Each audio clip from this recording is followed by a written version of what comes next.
मैं Jyoti Sharma daily current affairs की class में आप सभी का स्वागत करती हूँ। तो करंट अफेयर्स की क्लास में चलो स्टार्ट करते हैं आज के विषय। प्रश्न 1, प्रधानमंत्री ने फ्रांस यात्रा के दौरान राष्ट्रपति इमैनुअल मैक्रोन को चंदन की लकड़ी से बनी रॉयल वीणा की कलाकृति भेंट की। इसके वास्तुकार कौन है? तो इसके वास्तुकार है मोहित जांगीर। तो अभी स्टूडेंट्स आपको पता होगा हमारे देश के प्रधानमंत्री श्री नरेंद्र मोदी जी हैं, उन्होंने हाल ही में अमेरिका की यात्रा पर भी गए थे वो, और अमेरिका की यात्रा पर गए थे तो वहाँ के राष्ट्रपति महोदय को एक उन्होंने चंदन का बॉक्स भेंट किया था। क्या भेंट किया था? ऐसा एक सिस्टम होता है स्टूडेंट्स कि हम कहीं जाते हैं तो गिफ्ट लेना या देना तो वो दूसरे देश के राष्ट्रपति या प्रधानमंत्री हमारे देश के राष्ट्रपति या प्रधानमंत्री को गिफ्ट देते हैं, और हमारे देश के प्रधानमंत्री या राष्ट्रपति जो भी विदेश यात्रा पे जाता है वो उनके लिए गिफ्ट लेके जाता है। तो जो लेके गए थे वो बॉक्स, इसके वो वास्तुकार भी कौन थे? मोहित जांगीर थे। और अभी पीएम मोदी जो हमारे देश के प्रधानमंत्री श्री प्रधानमंत्री मोदी जी है, नरेंद्र मोदी जी, जो फ्रांस की यात्रा पर गए थे। कब गए थे वो? 13 और 14 जुलाई को वो कहाँ पर थे? फ्रांस की यात्रा पर थे। और जब इन्होंने 13 जुलाई को वहाँ पर डिनर किया, तो जब डिनर कार्यक्रम का आयोजन हुआ तो उस कार्यक्रम में इन्होंने फ्रांस के राष्ट्रपति को एक वीणा भेंट की, चंदन की लकड़ी की बनी हुई वीणा भेंट की। और इस वीणा के वास्तुकार कौन थे? इस वीणा के वास्तुकार भी मोहित जांगीर है। और इनका संबंध, मोहित जांगीर का संबंध राजस्थान के कौन से जिले से है? तो मोहित जांगीर का संबंध राजस्थान के जयपुर जिले से है। अब 14 जुलाई की बात करते हैं तो 14 जुलाई को भी प्रधानमंत्री मोदी जी फ्रांस में थे। तो फ्रांस में 14 जुलाई को क्या थे हमारे पीएम? Bristol day. 14 जुलाई को फ्रांस में क्या मनाया जाता है? ब्रिस्टल डे मनाया जाता है। और ब्रिस्टल डे पर चीफ गेस्ट थे। और इसी 14 तारीख की बात करें, 14 जुलाई की बात करें तो इसका संबंध हमारे राजस्थान के साथ भी एक महत्वपूर्ण नाम दर्ज किया गया। क्या दर्ज किया गया? कि जो हमारी राष्ट्रपति है महामहिम प्रतिभा, वो महामहिम द्रौपदी मुर्मू। तो जो द्रौपदी मुर्मू जी है, उन्होंने राजस्थान की विधानसभा में पहला संबोधन हुआ, उनका पहला संबोधन हुआ। और इसी 14 जुलाई को जो मोदी जी है वो फ्रांस की यात्रा पे गए हुए थे। तो फ्रांस में वो जो मनाया जाता है प्रतिवर्ष ब्रिस्टल दिवस, तो इसके क्या है मुख्य अतिथि भी थे। और इस ब्रिस्टल डे की परेड में भारत की मतलब सेना भी जाती है। भारतीय सेना का एक दस्ता वहाँ पर जाता है ब्रिस्टल डे की परेड में। और हाँ, इसमें मुख्य चीफ गेस्ट थे हमारे देश के प्रधानमंत्री श्री नरेंद्र मोदी। नेक्स्ट क्वेश्चन पर आगे बढ़ते हैं। क्वेश्चन नंबर 2, मुख्यमंत्री ने चूरू और पाली में 17 करोड़ की लागत से कौन से स्कूल खोलने की मंजूरी प्रदान की है? तो मुख्यमंत्री ने चूरू और पाली में कौन से स्कूल खोलने की मंजूरी प्रदान की है? स्पोर्ट्स स्कूल खोलने की मंजूरी प्रदान की है। तो स्टूडेंट्स हमारे जो राजस्थान है, तो राजस्थान में स्पोर्ट्स स्कूल की बात करें तो पहली स्पोर्ट्स स्कूल है शार्दुल स्पोर्ट्स स्कूल, और ये राजस्थान की पहली स्पोर्ट्स स्कूल है। और ये शार्दुल स्पोर्ट्स स्कूल कौन से जिले में है? तो शार्दुल स्पोर्ट्स स्कूल बीकानेर जिले में है। कौन से जिले के अंदर है शार्दुल स्पोर्ट्स स्कूल? बीकानेर जिले में। और ये राजस्थान की पहली स्पोर्ट्स स्कूल है। अब इसके बाद दूसरी घोषणा होती है, मतलब दूसरी स्पोर्ट्स स्कूल की घोषणा होती है। और यह राजस्थान में दूसरी स्पोर्ट्स स्कूल कहाँ खोली गई? यह जोधपुर जिले में खोली गई। कौन से जिले में खोली गई? जोधपुर जिले में। तो तीसरी घोषणा हुई। और तीसरी कहाँ स्थापित की जाएगी? तो तीसरी स्पोर्ट्स स्कूल खोली जाएगी उदयपुर जिले में। अब नई घोषणा हुई, और नई घोषणा के अंतर्गत राजस्थान में 2 और नई स्पोर्ट्स स्कूल खोलने की मंजूरी दी गई। तो ये कौन कौन से जिले में खोली जाएगी? ये खोली जाएगी चूरू और पाली जिले में। कौन से जिलों में? चूरू और पाली जिले में। तो अब तक कितनी स्पोर्ट्स स्कूल खोले जाने की मंजूरी हो गई? तो अब तक 5 स्पोर्ट्स स्कूल राजस्थान में। और इन 2 स्पोर्ट्स स्कूल की लागत राशि कितनी आने वाली है? तो इनकी लागत राशि आनी है 17 करोड़ रुपए आने वाली है। और जिसकी मंजूरी किसने दे दी है? राजस्थान सरकार ने इसकी मंजूरी दे दी है।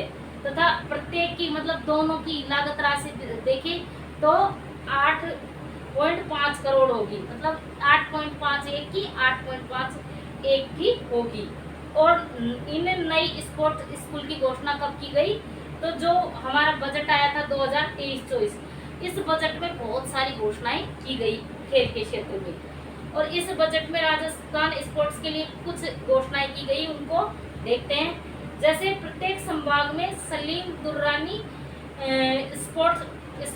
स्पोर्ट्स आवासीय स्कूल खोले जाएंगे। कौन से स्कूल खोले जाएंगे? सलीम दुर्रानी स्पोर्ट्स आवासीय स्कूल, जो कि संभाग स्तर पर खोला जाएगा, प्रत्येक संभाग में खोली जाएगी। और एक घोषणा यह की गई थी कि भरतपुर में स्पोर्ट्स कॉम्प्लेक्स बनाया जाएगा। स्पोर्ट्स कॉम्प्लेक्स कहाँ बनाया जाएगा? तो ये भरतपुर जिले में स्पोर्ट्स कॉम्प्लेक्स बनाया जाएगा। और यह कहा गया कि राजस्थान में खेल अकादमियों की भी स्थापना की जाएगी। क्या की जाएगी? खेल अकादमियों की स्थापना की जाएगी। तो राजस्थान में फुटबॉल अकादमी, तो फुटबॉल अकादमी कहाँ स्थापित की जाएगी? तो राजस्थान में सीकर व बांसवाड़ा में फुटबॉल अकादमियां स्थापित की जाएगी। और साइकिलिंग अकादमी कहाँ स्थापित की जाएगी? तो साइकिलिंग अकादमी बीकानेर जिले में स्थापित की जाएगी। और कुश्ती अकादमी कहाँ स्थापित की जाएगी? कुश्ती अकादमी भीलवाड़ा जिले में। और एथलेटिक्स अकादमी राजगढ़ चूरू जिले में स्थापित की जाएगी। और बास्केटबॉल अकादमी बाड़मेर व सीकर जिले में स्थापित की जाएगी। अब नेक्स्ट क्वेश्चन पे आगे बढ़ते हैं। क्वेश्चन नंबर 3, हाल ही में मुख्यमंत्री ने जांगीड़ समाज के विकास हेतु किस बोर्ड के गठन की घोषणा की है? तो ये की है विश्वकर्मा कौशल विकास बोर्ड की। तो स्टूडेंट्स, हाल ही में बजट 2023-24 को इस विश्वकर्मा को लेकर एक नया नाम और आया कि जो हमारे जयपुर है, जयपुर में एक स्थान है जहाँ पर ILD मतलब स्किल यूनिवर्सिटी है, जो ILD स्किल यूनिवर्सिटी है, जो कहाँ है? जामडोली जयपुर के अंतर्गत है। और अभी कहा गया कि इस यूनिवर्सिटी का नाम चेंज किया जाएगा और इसका नाम परिवर्तित करके क्या किया जाएगा? इसका नाम होगा विश्वकर्मा स्किल यूनिवर्सिटी किया जाएगा। और इसी जामडोली में बाबा आमटे दिव्यांग विश्वविद्यालय भी है। और स्टूडेंट्स, जो ये विश्वकर्मा कौशल विकास बोर्ड है जांगीड़ समाज के विकास हेतु, इसमें कितने सदस्य होंगे, इसका कार्यकाल क्या होगा, इसका गठन कब किया जाएगा, तो अभी इसके बारे में कोई ऑफिशियल जानकारी नहीं है। नेक्स्ट क्वेश्चन पर आगे बढ़ते हैं। क्वेश्चन नंबर 4, विश्व युवा कौशल दिवस पर स्किल एम्बेसडर के लिए किसे सम्मानित किया गया है? तो ये किया गया है नारायण सिंह को। किसको किया गया? नारायण सिंह को। तो स्टूडेंट्स, विश्व युवा कौशल दिवस 15 जुलाई को मनाया जाता है। कब मनाया जाता है विश्व युवा कौशल दिवस? 15 जुलाई को मनाया जाता है। और इसी 15 जुलाई को जयपुर में एक राज्य स्तरीय कार्यक्रम का आयोजन होता है।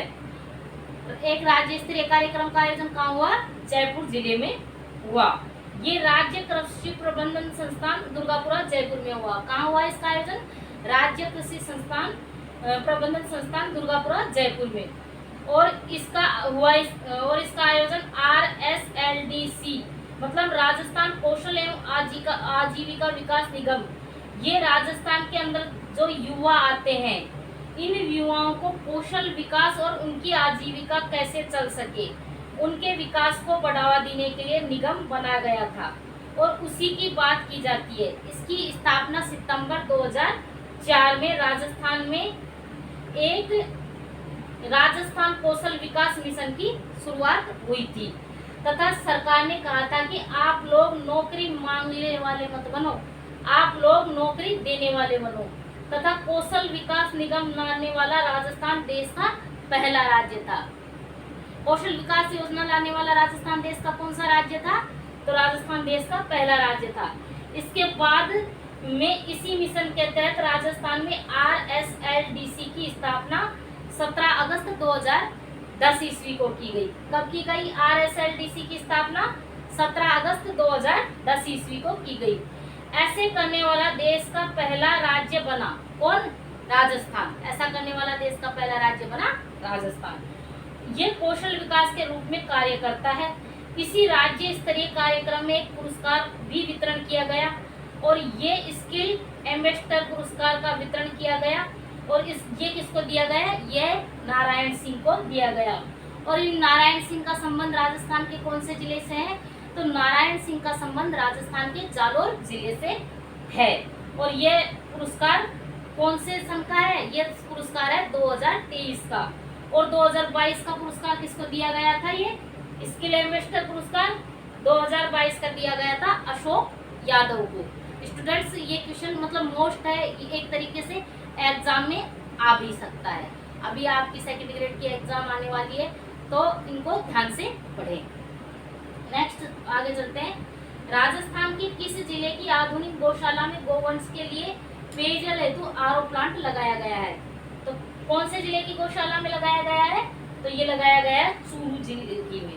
तो स्टूडेंट्स, अब चूरू जिले का नाम आया तो चूरू जिले की एक दो बातें देख लेते हैं, पढ़ लेते हैं। चूरू का परिवहन कोड है RJ10 और शुभंकर क्या है चूरू जिले का? चूरू जिले का शुभंकर है कृष्ण मृग। यह राजस्थान में सबसे गर्म व ठंडा जिला है। कौन सा जिला है? सबसे गर्म भी, गर्मियों के दिनों में सबसे गर्म हो जाता है और सर्दियों में सबसे ठंडा इस जिला है। यहीं पर एक गांव है भालेरी। भालेरी गांव में क्या है? बरखान बालू का स्तूप पाए जाते हैं। और इसी चूरू में एक लाल घंटाघर भी आता है। और इस लाल घंटाघर का निर्माण किसने करवाया था? तो इसका निर्माण करवाया था जुगल किशोर ने करवाया था।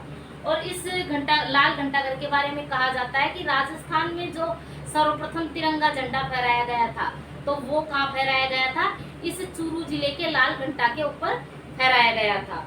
और चूरू जिले में एक मालजी का कमरा है जो फ्रांस की वास्तुकला पर आधारित है।